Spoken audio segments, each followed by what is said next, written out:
아직은 사이클상 하락 국면의 연장입니다. 최근의 반등은 급락에 따른 일시적인 반등이다. 이게 추세적인 상승 국면으로 접어든 건 아니다.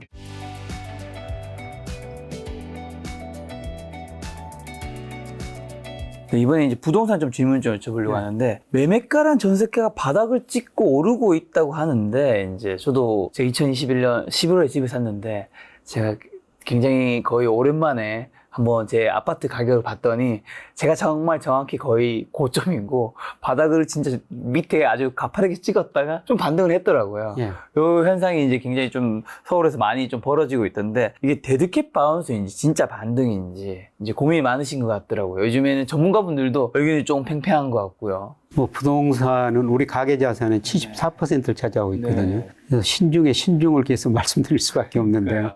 그런데 제가 사이클을 구해보니까 아직은 사이클상 하락 국면의 연장입니다. 아직 하락 국면장이군요. 최근의 반등은 급락에 따른 일시적인 반등이다. 이게 추세적인 상승 국면으로 접어든 건 아니다. 그렇게 보고 있습니다. 제가 부동산 집값을 결정하는 여러 가지 요인 분석해 보니까요. 주가도 있고, 그 다음에 은행 대출금리, 그 다음에 대출액, 주택담보대출액이죠. 그 다음에 경기, 이런 것들이 집값에 영향을 미치는데요. 근데 초기에는 주가나 금리가 영향을 많이 미쳐요. 최근 주가도 오르고 금리도 떨어졌죠. 그런데 조금 더 지나면 대출액, 그 다음에 경기가 가장 중요한 영향을 미칩니다. 그런데 제가 앞서 우리 경기가 조금 회복된다고 말씀을 드렸지만은 집값을 상승을 지금 초래할 만큼 그렇게 빨리 경기 회복은 아닙니다. 그리고 중요한 거는 아직도 집값이 좀 가대평가 영역에 있는 것 같습니다. 진짜요? 이거는 기준에 따라 다른데요. 그런데 한국은행이 금융 안정 보고서라는 거를 1년에 2번 발행하거든요. 그거를 작성해가지고 국회에 보낸 건데요. 최근에 6월 걸 보니까. 최신 데이터네요. 그래서 집값을 평가할 때 PIR, PRR, 이게 두 가지로 주로 가대평가됐냐, 저평가됐냐, 이거 가지고 평가를 하거든요. PIR이라는 것은 소득에 비해서 집값이 얼마나 높은가. 그렇죠. 이게 소득과 중간가구 소득인데요. 올 1분기 보니까 PIR이 10.8이더라고요. 소득에 비해서 집값이 한 11배 정도 높다는 겁니다. 한 푼도 안 쓰고 모았을 때 10.8년 걸린다는 거죠. 중위가구 소득이요. 그런데 2012년부터 보니까 장기 평균이 8.9배입니다. 그래서 저는 과거 평균 정도는 접근해야 된다. 그러면 아직도 21% 정도나 가대평가되어 있거든요. 그 다음에 한국은행에서 PRR이라는 게 발표하는데요. 이거는 연간 임대료에 비해서 주택가격이 얼마나 비싼가. 이게 서울 보니까 1분기 34.4예요. 근데 장기 평균이 28.2거든요. 이거로 보더라도 지금도 한 22% 정도 1분기 기준으로 가대평가되어 있다는 겁니다. 그래서 꼭 장기 평균에 꼭 접근해야 된다는 건 아니지만은 거기에 접근해 가는 과정이 전개되거든요. 이거로 볼 때 아직도 집값이 가대평가된 상태다. 그래서 아직 저점은 아니다. 그리고 집값에 선행하는 여러 변수들이 있거든요. 최근에 좀 개선되고는 있습니다. 예를 들어서 KB국민은행에서 50대 선도 아파트 가격이 있거든요. 우리나라가 아파트 가격이 선도하는 50개 지역이 있다는 겁니다. 그 구체적인 지역은 제가 잘 모르겠습니다만 오늘 6월께 발표됐는데 그게 조금 개선됐더라고요. 주택가격을 선도하는 50개 지역이 조금 심리가 개선됐다는 겁니다. 심리가 개선됐다는 건 좋아졌다는 의미 아니에요? 좋아졌다는 의미죠. 그리고 한국은행에서도 그 소비자 심리지수를 발표할 때요. 주택가격 CSI라는 걸 발표하는데요. 12개월 후에 집값이 어떻게 될 거냐 물어봅니다. 이게 이제 100 기준인데요. 100이 넘으면은 12개월에 오른다고 대답한 사람이 많다는 의미고요. 그 다음에 100이 하면 떨어진다고 생각하는 사람이 많은데 작년 11월에 66이었거든요. 그런데 올 5월 통계 보니까 90까지 올라왔어요. 그러니까 아직도 100이 하니까 떨어진다고 생각하는 사람이 많다는 건데 근데 66에서 90까지 올라왔다는 거는 떨어진다고 생각하는 사람들이 많이 줄어들었다는 겁니다. 그런데 이 심리지수 가지고 제가 주택가격하고 한번 상관계수를 구해보니까요. 한 13개월 정도 시차가 있더라고요. 그러니까 심리가 개선되고 난 후에 한 13개월 후 되면은 집값이 올랐다는 겁니다. 작년 11월에 이게 그 저점이었다고 가정하면은 뭐 내년 상반기 어려운 무렵에 집값이 오를 수가 있죠. 그런데 지금 집값 상승은 최근에 급락에 따른 일시적인 반등이 아닌가. 최근에 그 4월까지 거래량도 많이 늘었지 않습니까? 그런데 거래량 늘은 거 보니까 그동안 사실 그 어쩔 수 없이 집을 급매해야 되는 사람들이 있었지 않습니까? 그리고 또 실수요자들이 있거든요. 급매하는 것들, 실수요자들이 사주면서 거래량이 늘었다는 겁니다. 그런데 뭐 제가 일부 그 부동산 중개업소 이야기입니다만 지금은 어떤 상태냐면은 최근 집값이 오른다고 그러니까 팔려는 사람은 가격을 올리고 있대요. 그런데 살려는 사람은 아직도 가격을 안 올리고 있다는 거죠.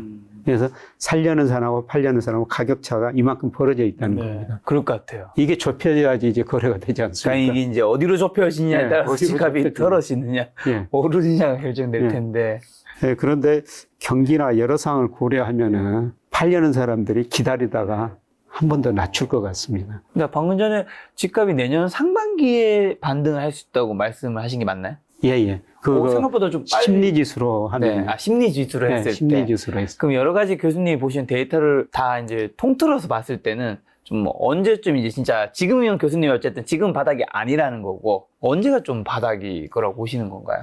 뭐 저는 급락은 끝났다고 보고 있습니다. 급락은 끝났고. 그리고 좀 반등하다가 내년 상반기까지 안만하게 떨어질 거라 보고 있습니다. 그래서 아마 내년 상반기 무렵이 저점이 아닌가 그렇게 생각하는데요. 그런데 저점이라고 해서 또 2019년, 20년처럼 이게 급하게 오를 것인가? 그건 아니라는 거죠. 그거는 아닌 것 같습니다. 이번에 우리가 영끌해가지고 상당히 좀 고통을 좀 겪고 계시는 분도 있지 않습니까? 그리고 우리 가계부채가 너무 많고요. 지금 1,850조 정도 되고, 자영업자 1,034조 정도 되는데요. 이 자영업자 대출 보니까 73%가 부동산 담보 대출이더라고요. 근데 지금 자영업이 힘들죠. 굉장히 힘듭니다. 그러니까 이런 걸 보면은 앞으로도 부동산 매물이 한 번 더 나올 수가 있다. 근데 또 한쪽에서는 이 이제 데드캣 바운스일 수도 있지만 이 반등하는 지역이 계속 옆으로 늘어나면서 증가하고 있다. 그래서 이게 심상치 않다 얘기하신 분, 그러니까 기존까지는 이제 하락 얘기하신 분이었는데 그분도 반등한 지역이 점차 계속 늘고 있어서 이게 실제로 이게 반등하는 거일 수도 있다라는 얘기도 있더라고요. 뭐 그럴 수도 있는데요. 근데 최근 그 반등한 지역이 세종시거든요. 세종시가 가장 먼저 반등하고 있습니다. 왜냐하면 그동안 세종시가 너무 많이 떨어졌거든요. 그 다음에 서울, 강남, 서초구. 그 다음에 송파구. 송파구가 엄청 많이 떨어졌었잖아요. 이런 것들이 이거 반등하고 있더라고요. 그래서 이런 것들이 전반적으로 확산될 것인가, 아니면은 이런 것들마저 다시 떨어질 것인가. 그런데 앞서 말씀드렸습니다. 아까 그 PIR, PRR로 이런 거로 평가해 보면은 아직도 가대평가된 상황이라는 겁니다. 이게 전반적으로 물론 그 차별화는 더 심화될 수가 있어요. 근데 이게 제가 생각에는 전반적으로 확산되는 국면은 아닐 것이다. 그렇게 보고 있습니다. 그리고 하반기부터 이제 좀 집값이 위험하다고 보시는 분은 역전세 문제 심각해질 거라고 이제 그래서 집값이 큰 폭으로 하락할 수 있다 이런 의견 얘기하시는 분도 있더라고요. 역전세 문제 어떻게 보시나요? 하반기의 영향. 역전세는 거 심각하죠. 그래서 최근에 한 신문에서 어떤 전문 업체에다 조사하고 대상을 했던데요. 하반기 만기되는 거 53%가 역전세라는 겁니다. 53%가 돈을 돌려줘야 한다는 얘기인 거잖아요, 한마디로. 그래서 2년 전에 뭐 계약을 했는데 전세가가 떨어지다 보니까 그 이상 거 줘야 된다는 거죠. 그것도 규모가 보니까 평균적으로 1억이 넘더라고요.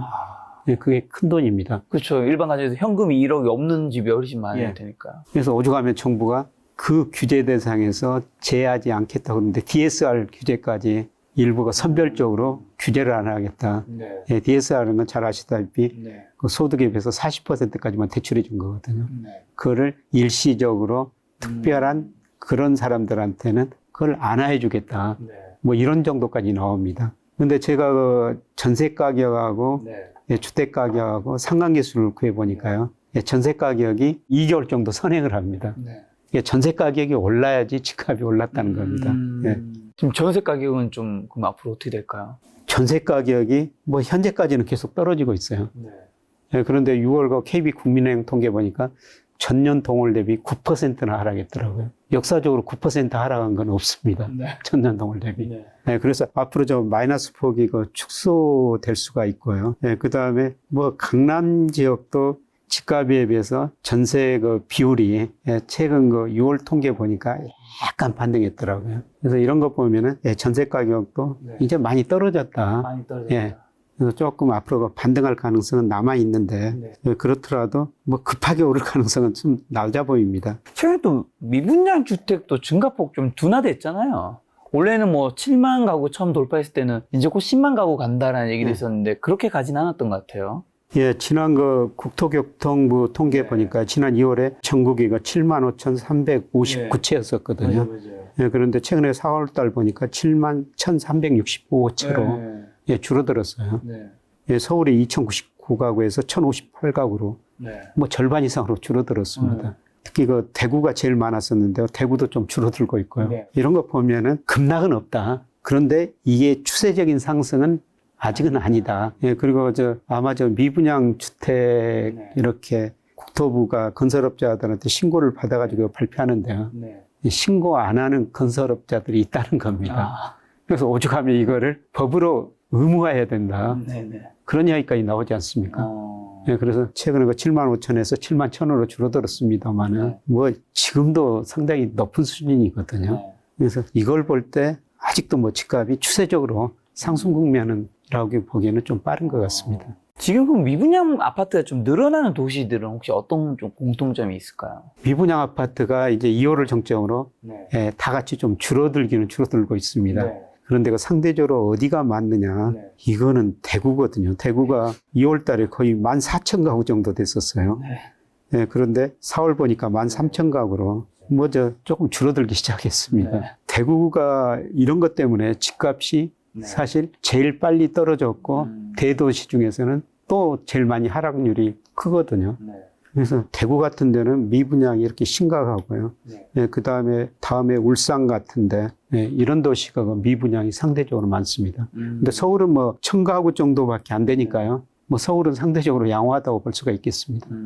또 최근에 근데 부동산 거래는 아까 교수님 말씀해 주신 것처럼 어느 정도 좀 거래량이 풀렸잖아요. 작년 대비해서는. 지금 이 거래량은 앞으로 좀 계속 풀린다고 보시나요? 어떻게 보시나요? 제가 듣기로 이제 지금 부동산 사시는 분들이 금매를 사신 분들이거나 아니면 실수요자인 분들이 있기 때문에 앞으로 이제 집값이 좀 올랐으니까 이제는 좀 안 사게 되기 때문에 이 거래량도 다시 좀 줄어들거나 여기서 크게 안 올라갈 것이다 얘기하신 분도 있더라고요. 글쎄 4월이 정점을 치고요. 5월부터 거래량이 좀 줄어들고 있거든요. 아까 말씀드렸습니다만 4월까지 금매물 실수요자 때문에 거래가 많이 늘어났고요. 예, 지금은 살 사람하고 팔 사람하고 이 가격차가 크다는 겁니다. 예, 이런 과정에서 좀 거래량이 최근에 좀 줄어들고 있는 것 같습니다. 앞으로도 다시 크게 증가할 거라고 보시지는 않으시는 것 같은. 예, 그래서 가격이 떨어지든지 아니면은 분위기가 확 좋아져서 살 사람이 가격을 높여야지 거래량이 늘어날 텐데요. 아직 그 경제 여건 보면은 그 정도까지는 아닐 것 같고요. 한번 팔 사람들이 좀 기다리다가 한 번 더 가격을 낮추면서 거래량이 증가할 수는 있을 것 같습니다. 그리고 사실 집값 하락을 이제 만들게 된 계기가 여러 가지 있겠지만 하나 집값이 너무 비쌌다는 것도 있겠지만 어쨌든 미국의 가파른 금리 인상도 있었던 거잖아요. 미국이 근데 6월에 어쨌든 기준금리 동결을 했고 교수님 말씀대로 올해 12월 아니면 내년에 어쨌든 인하를 하게 된다면 부동산 시장에는 이제 집값에는 어떤 영향을 좀 끼칠까요? 제가 앞서 말씀드렸습니다. 집값을 결정하는 요인이 금리도 있고 그다음에 경기도 있고 대출액이 있다고 말씀드렸는데요. 초기에는 금리가 영향을 많이 미쳐요. 그런데 집값을 결정하는 6개월, 12개월 후에 보면은 금리보다는 경기를 나타내는 동행지수 순환변동치 이게 더 영향을 미친다는 겁니다. 그래서 이런 거 보면은 지금 동행지수 순환변동치가 아직 상승 국면으로 전환된 건 아니거든요. 이런 거 보면은 집값은 금리보다는 경기에 지금은 경기에 영향을 더 받을 것 같습니다. 아니 근데 교수님 말씀 들어보니까 그렇게 금리를 올릴 때는 금리에 영향을 많이 받았는데 금리를 내릴 때는 금리보다 경기에 영향을 좀 받는 거는 좀 뭔가 억울한 느낌도 있는 것 같기도 하고요. 아닌가요? 우리가 금리하고 집값을 너무 그냥 지나치게 연동시켜가지고 보는 거예요. 그러니까 사실 주가나 모든 자산가는 금리하고 경기가 영향을 주거든요. 그래서 아까 미국 주가 금리가 떨어져도 기업이익 증가율이 더 낮아지면 주가 떨어질 수 있다고 그렇게 말씀을 드렸는데요. 모든 자산가격이 마찬가지예요. 예, 금리도 때로는 중요하지만은 예, 경기도 때로는 그 중요한 국민이 있다는 겁니다. 근데 지금은 뭐 금리는 저는 하락 국면으로 전환됐다고 보는데요. 금리가 하락한다는 건 결국 경기가 안 좋아진다는 겁니다. 그럼 만약에 이제 교수님이 내년 뭐 상반기 이제 반등, 이제 바닥 정도 얘기해 주셨는데 그게 아니라 좀 더 하락이 이어진다면 그 집값 하락을 좀 부추기는 위험한 신호는 좀 어떤 것들이 있으면 그렇게 될까요? 요새 일부에서 그 금융위기 온다. 네. 뭐 그렇게 주장하시는 분들이 있지 않습니까? 네네. 네, 그런 금융 시스템에 문제가 발생하면은 뭐 또 한 번 폭락이죠. 그렇죠, 그렇죠. 네, 그런데 저는 그런 금융 시스템 위기까지는 아닌 것 같다. 지금 뭐 우리 금융회사 보면은 뭐 비은행 금융회사 좀 어렵거든요. 네. 지금 연체율 많이 올라가고 있어요. 네, 그런데 은행의 경우는 금융이면 거의 다 은행이 중심이 하지 않습니까? 네. 우리나라 대은행은 아직도 제가 보기에는 상당히 건전한 것 같습니다.